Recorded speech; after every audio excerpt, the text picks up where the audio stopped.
Okay, so in the last video, I talked about how much I hate the classic block WWE logo, because honestly, it makes no sense whatsoever.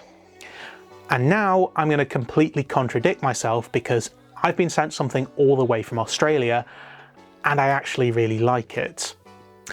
You see, while working on a video about the WWF Intercontinental Championship, which you'll see very soon, I reached out on some of the belt collecting Facebook pages and was pointed in the direction of a re-leathered version of the classic IC belt.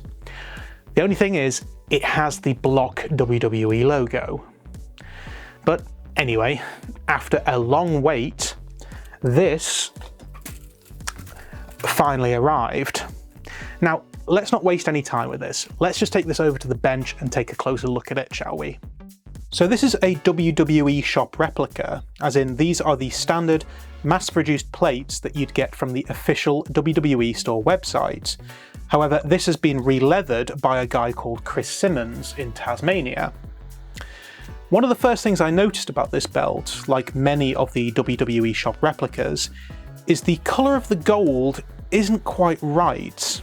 One of the criticisms of the standard Fandu Big Gold is that the gold coloured plating is far too yellow, which, to be fair, it is.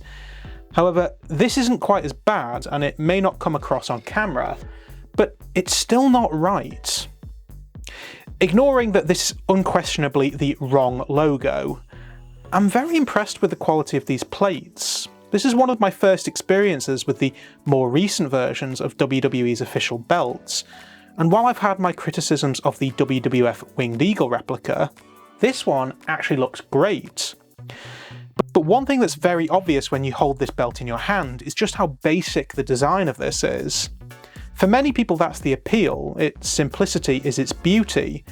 However, I think it's right to bring it up, as the WWE shop just released a new version of the WCW US title replica.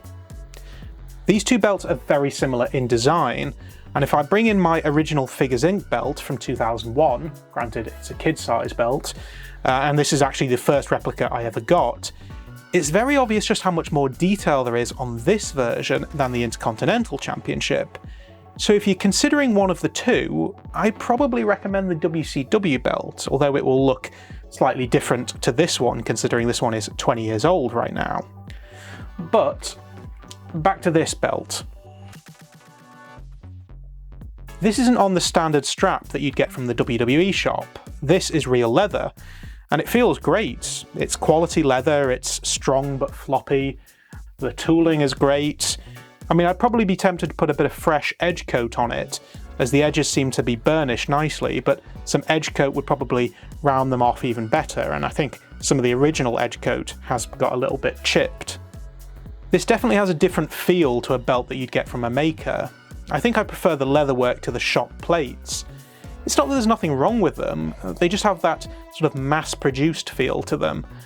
But all things considered, this is great, and it was definitely worth the wait. But let me show you a bit more of the detail on this.